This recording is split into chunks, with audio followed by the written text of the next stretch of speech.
What's up, fam? It's your boy Kirk Nugent, and today we are looking at Restream. Restream Studio to be exact.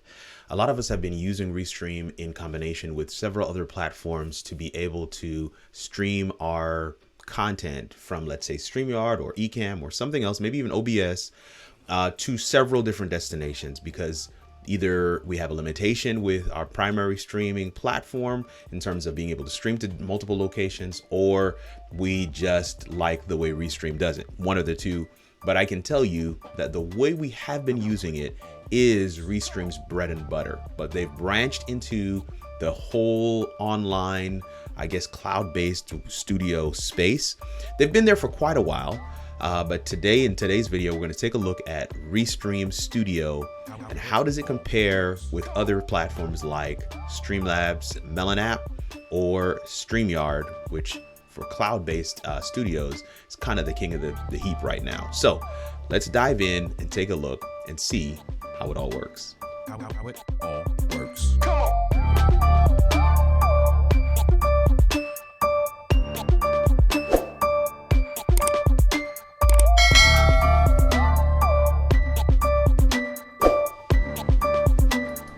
How it all works. Come on.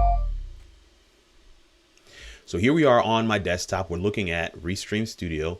When you log in, this is what it looks like. And I have two destinations already set up.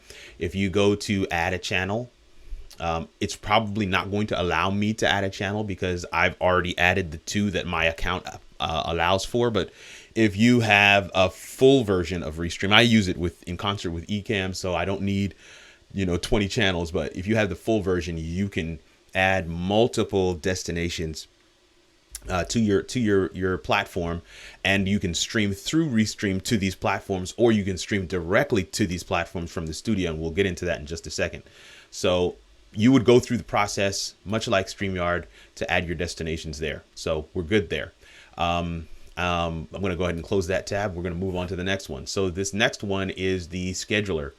And so right now, of course, I don't have an event scheduled, but if I wanted to schedule something, even regardless of whether I was going to use the studio or if I'm going to use the actual platform of my choice, let's say in this case, ECamm, the event would be made available in the other platform for me to see it, select it, and stream to it. So that is a really cool feature. Again, this is in Restream's wheelhouse. This is what they do, and I really believe this is where they shine. I do like the option that they have to be able to schedule a recorded video. So if you have a full production already done, start to finish, maybe it's an hour and a half, whatever it is, you can actually come in here, upload your recorded content, and schedule it as if it was quote unquote live, and away it goes. This is a function and feature that a lot of people have been asking for, and I think it's really cool that Restream has done that. Several other platforms haven't done that, but, and I think one of the reasons is that you want the combination or hybrid, if you will, of live and pre-recorded content, and this is really just pre-recorded. So that is one thing, but there's another feature that Restream has that I think allows people on this platform to do just that, the hybrid approach. So this is what scheduling looks like. I'm going to go ahead and close that one too. Here's where video storage is, and you can upload content here. I don't have that feature. As you can see, it's asking me to upgrade, but if you upload content, you can have that content queued and ready to go. But also under recordings, what this means is essentially these are live streams that we've done, that I've done with Restream, and Restream has saved them for me to be able to download them after the fact. In both of these cases, however, I did stream with ECamm, so those files were saved locally on my computer, and then I have a batch process that uploads it to the cloud. So these are not necessary, so when they expire, that's good, but I don't delete them because you just never know, right? Can't have too many copies of your content. So these are saved not only when you stream with Restream Studio, but also when you stream using Restream as a distributor of your live stream. So here's the scheduler screen, and you can set your queue. You have, again, videos that you can pull up, things that you have uploaded And I don't, again, seeing that upgrade button there, I don't have that feature, and this is one of the reasons why I don't know all of the different settings for this part of Restream. But really good piece and option and function that they have there, and I thought it was pretty cool. When you go into the studio, another thing I think is really interesting about Restream is it is unlike StreamYard. You have the studio is just available. No need to actually create or change name or anything like that. You have your setup tab here on the side, top right, and that has your destinations, and you can kind of change your title description. You update your destinations and you're ready to stream. Fun fact, if you change that title and description and update for your destinations, you can stream from the studio here, or you can stream from another platform as well. Let's say you're using ECamm like I am, and it will use those titles and descriptions for your two destinations. Well, in my case, two, maybe you've got more. So that's where the setup screen is. And you can see that I have my laptop behind me over here is in the system, and you can see that I have my regular camera in the system here as well. Both of them are here on the page ready to go, and I'm going to pull those in just a second. But here you have graphics, and so under graphics I have just like we talked about in recent videos with StreamYard, you've got news, and so that's how those will look. Let me actually just grab a caption. Captions is what they call it in Restream, whereas we call them banners maybe in StreamYard. So here I'm going to show this caption, and so there you have, follow us on Twitter at RestreamIO. If I go back over to graphics, I can change to the default, and you can see what that looks like. Go over to news, which is really cool, and then you can go over to rounded. Looks fairly similar to what we have experienced in some of the other platforms as well. And you do have the option to do some primary colors and other things here. I also, this is one feature that I thought was really cool. Again, in this brand settings, if you hit this down arrow, you'll see that it kind of expands and extracts when you hit that down arrow. So here we've got logos, we've got overlays, we've got videos, we've got backgrounds. These are terminology that we all understand. Overlays being graphics, and then video being videos, but they're still overlays, and then background. And I want to make sure you know that they function a little differently than StreamYard does, in that when you're playing a video, the overlays still show on top of the videos, which I don't like, because that messes me up, right? Because and then at the end of the day, I use my videos to switch from one scene to a next, essentially mimicking what I can do in ECamm. And because my overlays sit on top, I can't switch out custom lower thirds and that kind of thing. But what I want to make sure you understand here is that all the designs and things that I've showed you for StreamYard, custom background, lower thirds, all of that stuff is a copy paste for Restream. It works exactly the same way. So, and again, you have this information icon here, and it'll tell you upload overlays and add images to your stream. And of course, this is saying 1920 by 1080, which is the larger file format, larger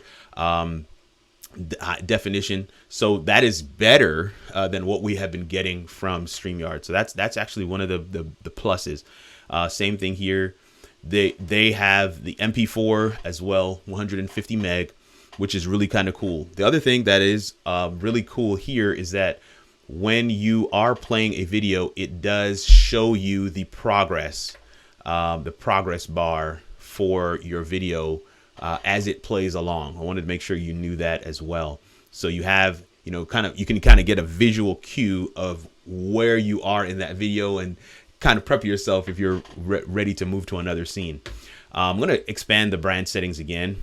And again, they have this overlay chat, which I thought was really cool. You can actually show the chat, that you're having with folks online in your live stream. You can, show, it can just kind of be there going up on the screen, which is, again, a really cool feature. Now, they say that it's in beta, but definitely a feature that you're going to want to explore and look into. Again, default graphics are turned off, and what that means is when I turn this on, you're going to see a number of things expand in the overlays, in the video section, in the background section. And these are stock graphics that Restream makes available to you when you are a subscription, when you're a subscription holder of this system. And so this is going to give me an opportunity to kind of show you, here's a video, and you can see that progress bar there on the bottom. So a really cool, I guess I would say, countdown clock, 60-second countdown clock, which is cool. But as you can also see, as I mentioned before, your overlays do show above the video, which is different than what we have experienced on other platforms. So I'm going to go ahead and turn that off. You just click on hide to hide it. Here are some of the default backgrounds that are in the system. Some of them, it is what it is. I think that they are cool. It's not a bad thing to have options. And I'm glad that Restream has actually, seen fit to include options. And I'm also glad, I think it's really cool that they give you the ability to turn on and off your graphics, the default graphics. So I can toggle this, and then all that goes away, and then I can just see my custom stuff that I would like to see in the stream. So that is really good. I'm glad that they selected that or have that option there. Avatar placeholders. This is the same voice of God effect that we talked about before. You can hide generated avatars without muting users. So this also is the same kind of functionality that we see in StreamYard, where you can have somebody in the system who doesn't have a camera on. You can, when you have this toggled off, so their video, or avatar I should say, is not seen in the video. And so that's really cool that they have that. And then you've got participants' names, whether or not you want to have those on or off. You have that function or feature is right here. If you have custom overlays for your on-screen guests, then of course you would want to turn that off. So having that feature right here available to you is really good. So that is pretty cool.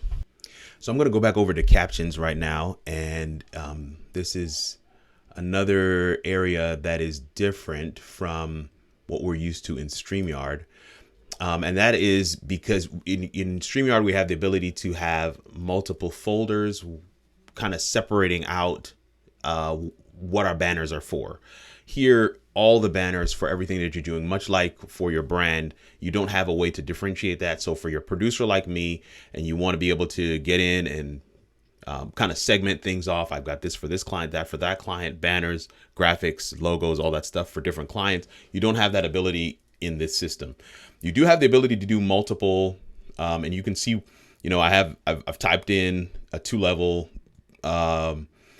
a banner, well, they call it caption, on the screen right now. So we have that, and that looks good. Let's go over to graphics real quick, and then kind of just toggle through the different themes, right? So we've got the default theme on right now.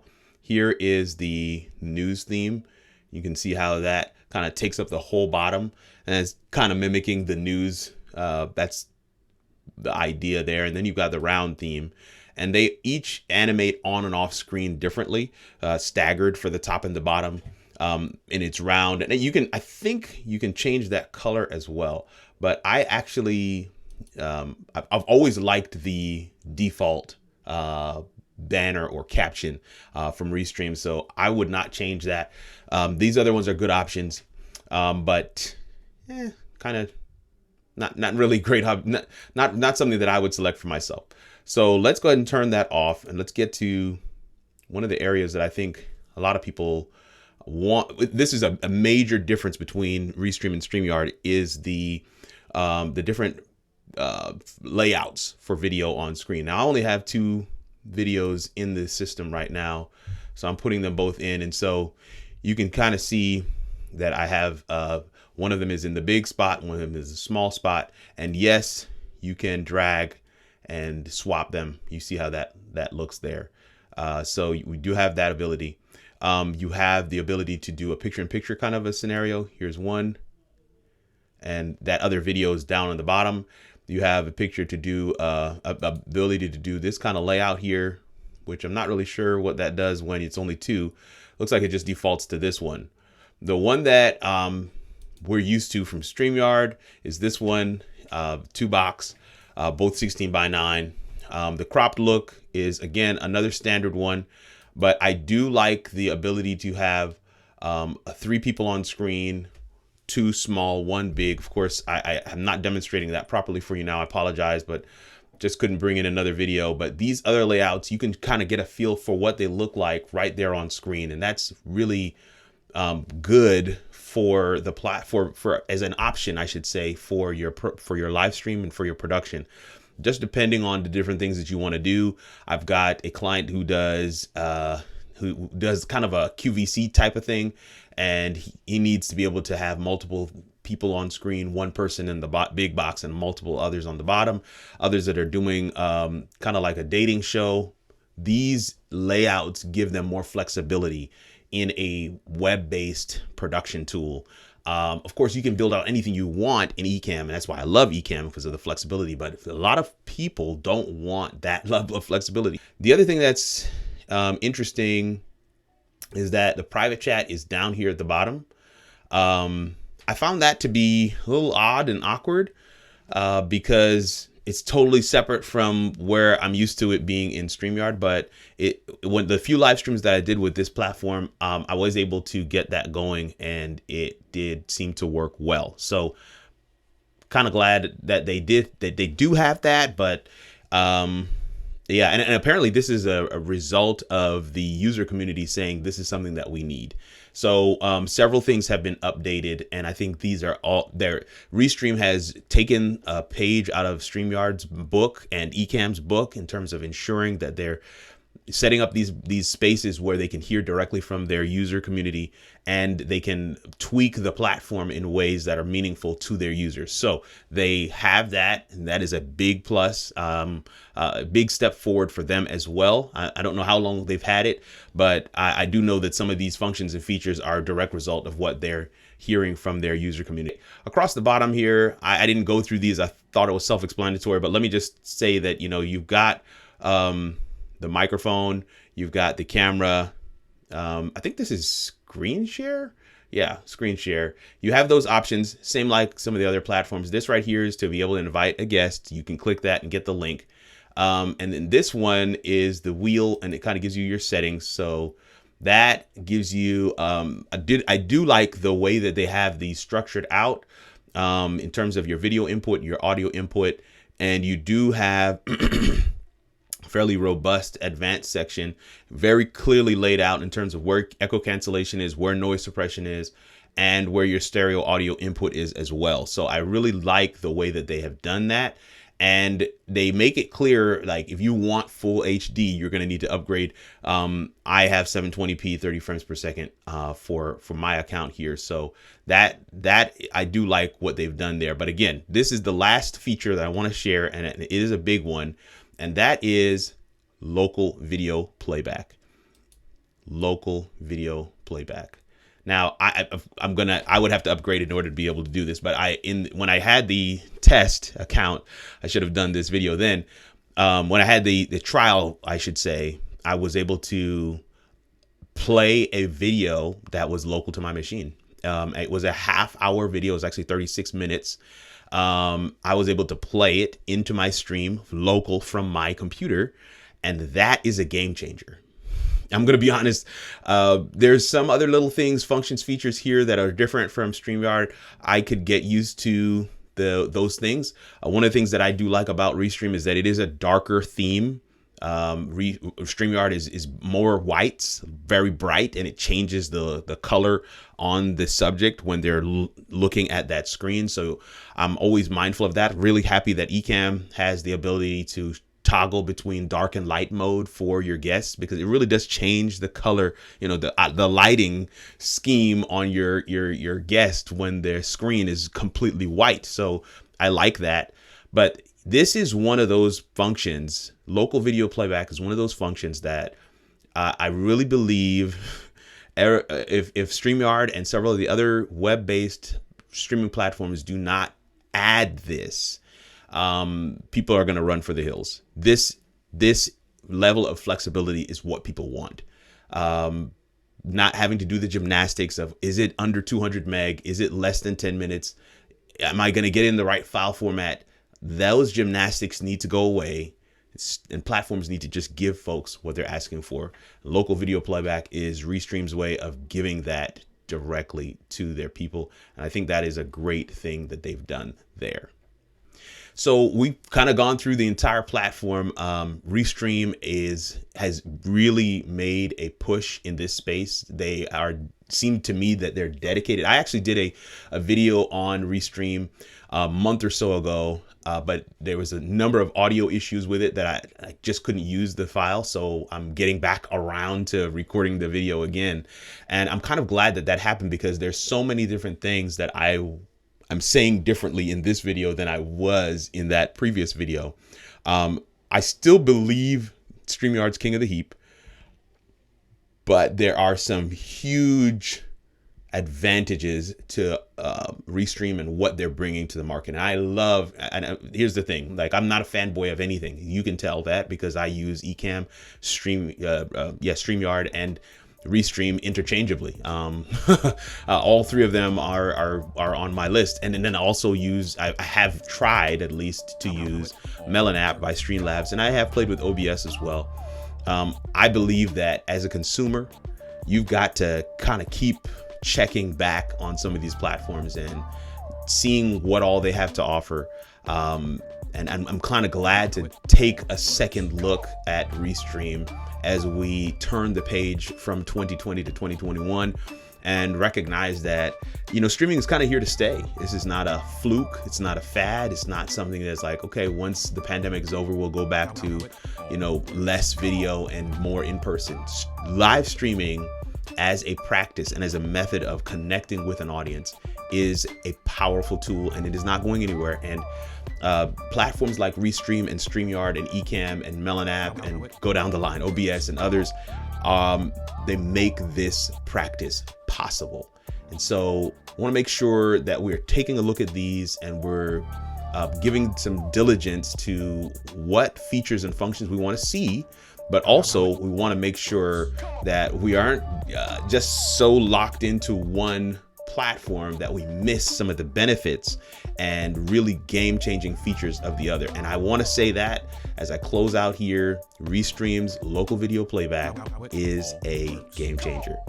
All right, with that said, it's your boy Kirk Nugent, the Geek Speaker Preacher, hoping that somewhere in the video today we were able to get you a little closer to figuring out how it all works. Take the journey with us in 2021 and subscribe. Hit that like button and hit the bell as well, so you know when we have new content or when we go live. In the month of January, we're going to be looking at social media, branding, photography, and web design, all underneath the banner of public relations on the channel. And so that's going to be our live show lineup for the month of January. So please check us out. And if you know others who need to see content like this, please share the video with them. We really appreciate that. And we appreciate you for sticking with us throughout 2020. Was a hallmark year, and we're hoping that we can make 2021 even better. As I mentioned, we have goals we want to reach and attain on the channel. We want to get to 5,000 subscribers. And again, this is not something special that happens at 5,000, but we personally just want to get to that goal. It's a milestone that we've set for ourselves. And we ask that you join with us in that journey and that you would assist us in reaching that goal. So if there are other videos, if there are other things, different explanations, stuff that you want us to get to, please leave that in the comments, or even drop us an email at info@howitallworks, work spelled with an E.com, info@howitallworks.com, and we'll be sure to add it to the list and try to get that into our video creation schedule so that we can make sure that those explainers are out there for you. Whew, said a lot today. Thank you so much for sticking with us. We'll see you in the next video. How it all works.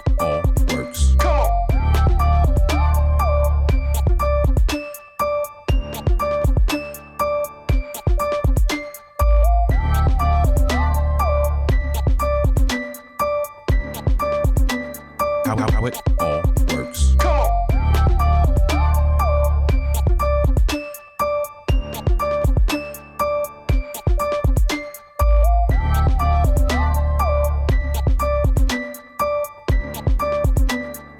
How it all